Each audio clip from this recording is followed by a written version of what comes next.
અરબી સમુદ્રમાં ડિપ્રેશન સક્રિય થયું છે અને તેની અસર ગુજરાતના વાતાવરણ ઉપર જોવા મળી રહી છે। ત્યારે કેટલા દિવસ આ સિસ્ટમની અસર રહેશે, શું આગામી વાતાવરણ કેવું રહેશે તે જાણીશું। અમારી સાથે છે હવામાન નિષ્ણાંત અંબાલાલ પટેલ।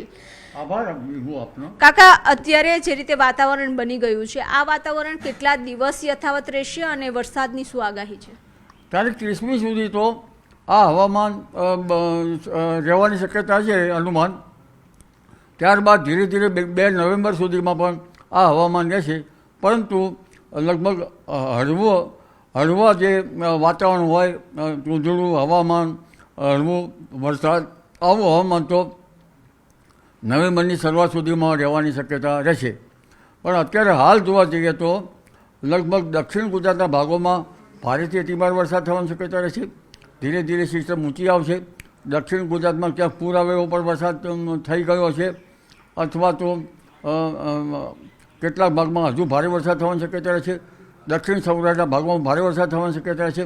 સૌરાષ્ટ્રના ભાગોમાં હવે ધીરે ધીરે સિસ્ટમ સૌરાષ્ટ્રના મધ્ય ભાગોમાં પણ જવાની શક્યતા રહેશે અને સૌરાષ્ટ્રના ઘણા ભાગોમાં હજુ કેટલાક ભાગોમાં ભારે વરસાદ થવાની શક્યતા રહેશે। ઉત્તર સૌરાષ્ટ્રના ભાગો, પશ્ચિમ સૌરાષ્ટ્રના ભાગોમાં વરસાદ થવાની શક્યતા રહેશે। જામનગરના કેટલાક ભાગમાં વધુ વરસાદ થવાની શક્યતા રહેશે, કેટલાક ભાગમાં ભારે વરસાદ થવાની શક્યતા રહેશે। કચ્છના ભાગોમાં વરસાદ થવાની શક્યતા રહેશે અને મધ્ય ગુજરાતના ભાગોમાં પણ વરસાદ થવાની શક્યતા રહેશે। કેટલાક ભાગોમાં ભારે વરસાદ થવાની શક્યતા રહેશે।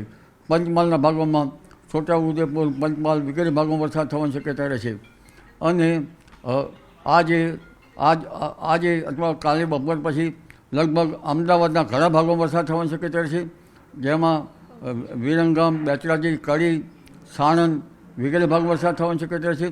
અમદાવાદના કેટલાક ભાગોમાં લગભગ આગામી 48 કલાકમાં ભારે વરસાદ થવાની શક્યતા રહેશે અને ત્યારબાદ ઉત્તર ગુજરાતના ભાગોમાં વરસાદ થવાની શક્યતા રહેશે અને સાબરકાંઠા, અરવલ્લીના ભાગોમાં પણ વરસાદ થવાની શક્યતા રહેશે।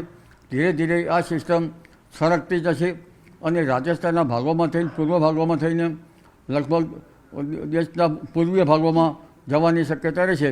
તેના વચ્ચે સાયક્લોનિક સર્ક્યુલેશન રચાશે અને આ સાયક્લોનિક સર્ક્યુલેશનના કારણે અને ટ્રફ રેખા બનતા હજુ પણ ગુજરાતના ભાગોમાં વરસાદ થવાની શક્યતા રહેશે। ત્યારબાદ લગભગ નવેમ્બરની શરૂઆતમાં બંગાળ ઉપસાગર સક્રિય થશે।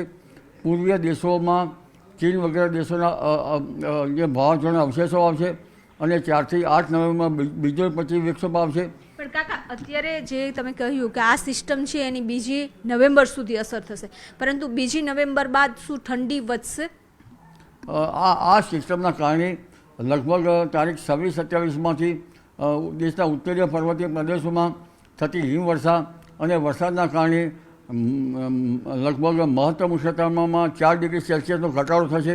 કેટલાક ભાગમાં 10 ડિગ્રી સેલ્સિયસનો ઘટાડો ઉત્તર ભારતમાં થવાની શક્યતા રહેશે, જેના લીધે ગુજરાતમાં ઠંડી અનુભવાશે, પરંતુ ત્યારબાદ ઠંડી લગભગ જાણે ગાયબ થતી હોય તેવું જણાશે અને ત્યારબાદ 4 થી 8માં બીજો એક પછી વિક્ષેપ આવશે અને નવેમ્બરની શરૂઆતમાં ને લગભગ નવેમ્બરની શરૂઆતમાં અરબી સમુદ્ર અને બંગાળ ઉપસાગર બંને સિસ્ટમોના કારણે પુનઃ હળવો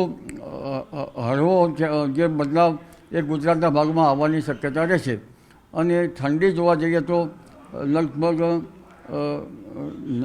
15 નવેમ્બર બાદ કંઈક ઠંડા પવનો ફૂંકાઈ શકે છે, પરંતુ ઠંડીની અસર ડિસેમ્બરની શરૂઆતમાં રહેવાની શક્યતા રહેશે અને 22 ડિસેમ્બર બાદ રાત્રિ સિઝોથી ઠંડી પડવાની શક્યતા રહેશે।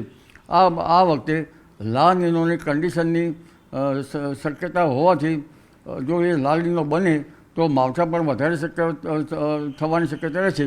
18-11 બાદ બંગાળ ઉપસાગરમાં બીજું એક ચક્રવાત સર્જાશે, જે 15મી ડિસેમ્બર સુધીમાં ગુજરાતમાં પુનઃ માવઠું કરી શકે તેવી શક્યતા છે। જી તો કાકા, નવેમ્બરમાં વારંવાર માવઠા થશે, તેનું કારણ શું હોઈ શકે? અને તમે કહ્યું કે ઠંડી પડશે, ટેમ્પરેચર ઘટશે, પણ ફરી ઠંડી ગાયબ થઈ ગઈ હોય તેવો પણ અહેસાસ થશે, એટલે આટલો બદલાવ શા માટે? સી સરફેસ ટેમ્પરેચર અરબસાગરમાં લગભગ 28 ડિગ્રી સેલ્સિયસની આસપાસ છે, બંગાળ ઉપસાગરમાં પણ છે, એટલે સી સરફેસ ટેમ્પરેચર હોય અને અપર જે વિન્ડ છે એ સાનુકૂળ હોય। આ વખતે જેટ ઝાડા પણ દક્ષિણાવર્તી છે અને એક પછી એક પશ્ચિમી વિક્ષેપ આવી રહ્યા છે જેના કારણે ઠંડી પડવાની શક્યતા રહેશે અને લગભગ એક વખત વાવાઝોડા ઠંડી પૂર્ણ થાય પાછી ઠંડી પડવાની શક્યતા છે. જ્યારે પશ્ચિમ મેડિટેરિયન સીમાંથી પશ્ચિમ વિક્ષોભ આવશે ત્યારે ઠંડી ગાયબ થઈ જશે અને પશ્ચિમ વિક્ષોભ લગભગ ત્યારબાદ પૂર્વીય ભાગો તરફ ખસી જતાં પુનઃ ઠંડીનો ચમકારો આવવાની શક્યતા રહેશે. જી, તો આ હતા અંબાલાલ પટેલ અને તેઓનું અનુમાન છે કે નવેમ્બર મહિનામાં વાતાવરણ ઠંડીનો અહેસાસ થશે, ઠંડી ગાયબ થઈ જશે, ફરી માવઠું આવશે, ફરી ઠંડી આવશે. આ સિલસિલો છે તે નવેમ્બર મહિનામાં જોવા મળશે. કેમેરામેન ખેંગાર રાઠોડ સાથે વિભુ પટેલ, ન્યૂઝ 18 ગુજરાતી, અમદાવાદ.